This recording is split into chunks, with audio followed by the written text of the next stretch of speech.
I prepared a short video, which I will be pausing, and telling about the process of harvesting and post-harvesting of the cacao in the Dominican Republic. This year, we had an opportunity together with Conrad to visit a cacao farm over there and to work there for 3 weeks during the harvesting time. So I thought it would be nice just to share this knowledge and to show how this really looks like, you know, to dive deep in the process. Amazing! What a gift you bring. The Florencio Ortega farm is 80 years old. It was initiated by Illuminada's grandfather. Then her father took over it, and now it's her and her siblings who take care of the whole process, of the whole area. As you can see over here, it looks like a little jungle because it's so old. So this is Illuminada. The farm is old, and that's why the trees grow tall. They are tangled, and they are really hard to harvest, and it takes a lot of energy. It takes a lot of time to pick the ripe fruits. So what they are doing now, which I will send you a link later to see how it looks. They cut a little part of this old farm and planted the new cacao trees in a more ordered way.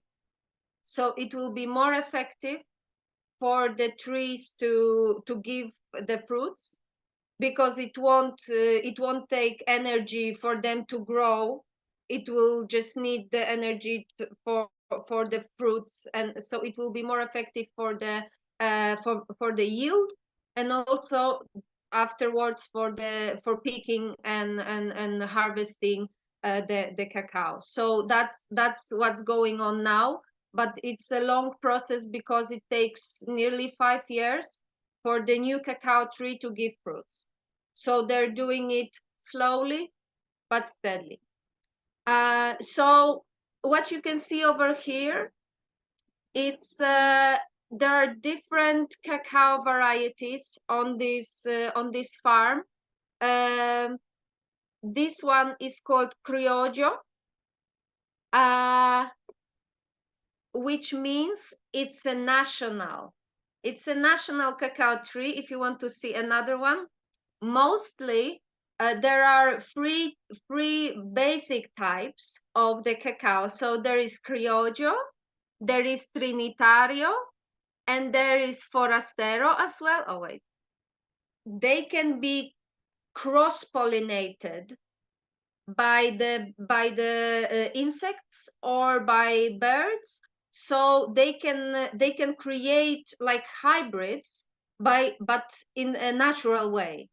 So between those three basic ones, so Forastero, Trinitario, and Criollo, they can be many other ones. Yeah. Just simply because the nature works that way. Okay, so this is very interesting that the fruits, cacao fruits, they grow on the trunk of the tree. I saw that. That's amazing. They also grow on the branches, and it's when the tree is tall, it's harder to harvest it. That's why it's important for the new plantations to keep the trees on the shorter, so you can harvest it from standing. You don't need any ladder, you don't need to climb the tree, as you will see And later. safer for Yeah. the pickers. Yeah, definitely, because it's not only, the hazard of like falling down, but these cacao fruits, they weigh over like 2 kilograms. So now Wow. imagine it going down from a height. If it hits your head, it can be fatal. So yeah, definitely. Oh, and this is the picture of the cacao flower, and Beautiful. then from this flower, if it's pollinated, the fruit will be formed. When the time comes for the harvesting, they call it cosecha. It's a blade on a very, very long stick. So because the trees are tall, it's easier to use that kind of tool to just cut it from the standing on the ground. Mm. You can reach the higher level of the tree with the cosecha. There will be a video in a moment of using this cosecha. This is me trying my best to harvest, and this is Joel, the brother of Illuminada, already standing on the tree, trying to reach the highest level of the trees to harvest the fruits. And because of the terrain, which is in the mountains and it's hilly, so all the fruits that you cut roll downhill. So afterwards, when you cut it, you need to go downhill and collect them all. So it's double work for the farmers. Oh, you can see over here while cutting. You you can either pull with the cosecha, or you can push it if it's, and then you collect the cacao. You collect the cacao fruits in the small piles, getting ready for the next stage of the process. So you can then collect the smaller piles into a big pile. So it will be easier to then open the fruit and gather the beans from it. And the next step of the process is called picar de cacao, which is opening the fruit. You can see how thick is the skin. So they use machete to open it, and you extract. And this is why you need the pile, so you can sit by the pile and you can just 1, 2, 3 open it and throw the skin, the cacao pod away. And it's all done by hand. Yes. It's all do this by hand. Yes. God. Yes. In the smallholder farms as this one, there are 2, 3 people working, because it's they don't have enough money to pay enough people to come and do the work. So they work from like 5 in the morning till 12. Then the heat strikes very much, so they wait, and then they work from 2, 3 till the sun goes down. So during the harvesting time, it's a great deal of work, and it's all done by hand. Sometimes if someone can afford, they can use like for the transportation, they can use mule or horse or a donkey, but not everyone can afford it. So here's Conrad learning the process of picar the cacao with the machete. So this is already opened cacao pod. You can see in the middle the cacao beans. The pod, when it's opened, you just throw it away, and it's a natural fertilizer for the ground. So it just decomposed over there in the farm, in the plantation, and it's this just natural circle of life that the cacao is helping other cacao to grow. So nothing is getting wasted. Oh, this is Maestro Joel doing. He's doing it very fast,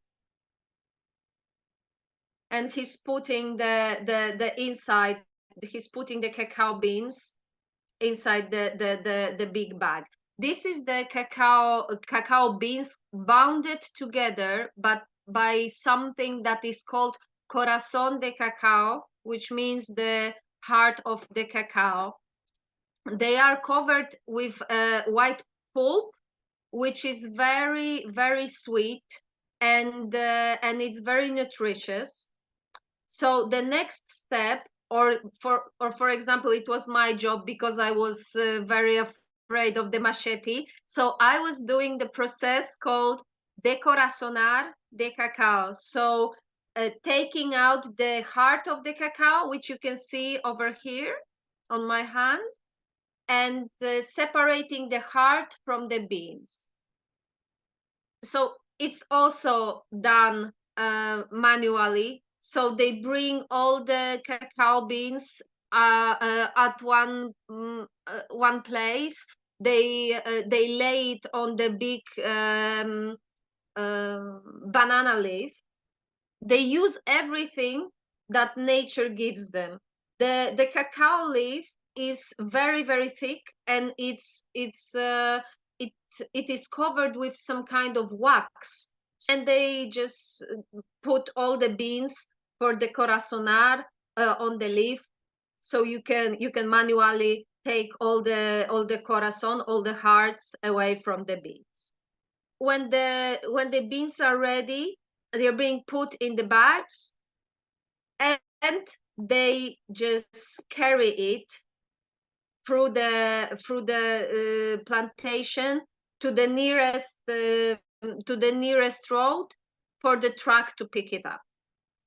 So when the cacao is already packed on the truck, they transport the cacao to something that is called centro de fermentación, if you want to ferment the beans, because for Cacao Florencio Ortega, they have the centro de fermentación and the secadero, which is the next step, which is like a solar tunnel for drying the cacao. And they create like a little community of the farmers. So farmers from different plantation can bring their beans over the Centro de Fermentación, because it's a special facility with a wooden box on 3 levels. So the fermentation process can be done properly. Not everyone goes for it. Sometimes the people just collect the cacao, and they just dry it in front of their house, and they just sell it. Then you can say that the cacao is raw, because it's not fermented, it's just simply dried. And this cacao is called Cacao Sanchez. Normally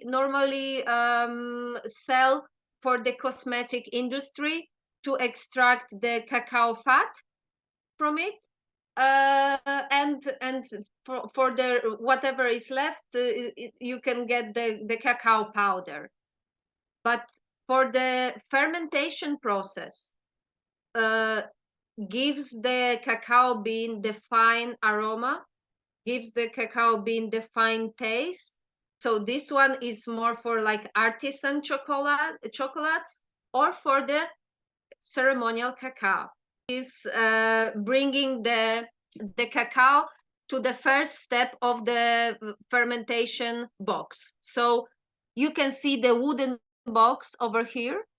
The cacao bean is being put in there. Then they are being covered with the banana leaves and jute bags, so no air is getting inside. And for 2 days, it's being left over there to ferment. After 2 days, you come back, you measure the temperature in the box. It's a thermometer. You measure it in the 5 spots in each corner of the box, and in the middle you write it down to see how the fermentation process is going on, because on each level of the fermentation process, the temperature should be rising. Then you know that the fermentation is going well. Then you transfer the cacao beans to the lower level. You do it because it's called remoción, so it's called turning. It makes sure that the fermentation is even on every level. So this is already getting the cacao from the second level to the last level, the lowest one. The fermentation normally takes 6 days. So 2 days on the top level, 2 days on the middle level. Again, you measure the temperature, and then 24 hours in the last level, because the fermentation won't stop straight away. So you don't want the over fermented beans. The fermentation will be going on for another 12 hours in the secadero, in the next stage, which is drying. So it's 48 hours, and then in the last one, roughly 24. So they are just shoveling it all down with the shovel. This is what is called remoción.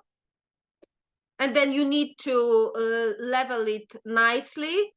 And again, on each stage, you cover the box with the banana leaves, with the bags, to make sure there is no air getting into. As you can see, Conrad is wearing the face mask. It's because of the smell. When you uncover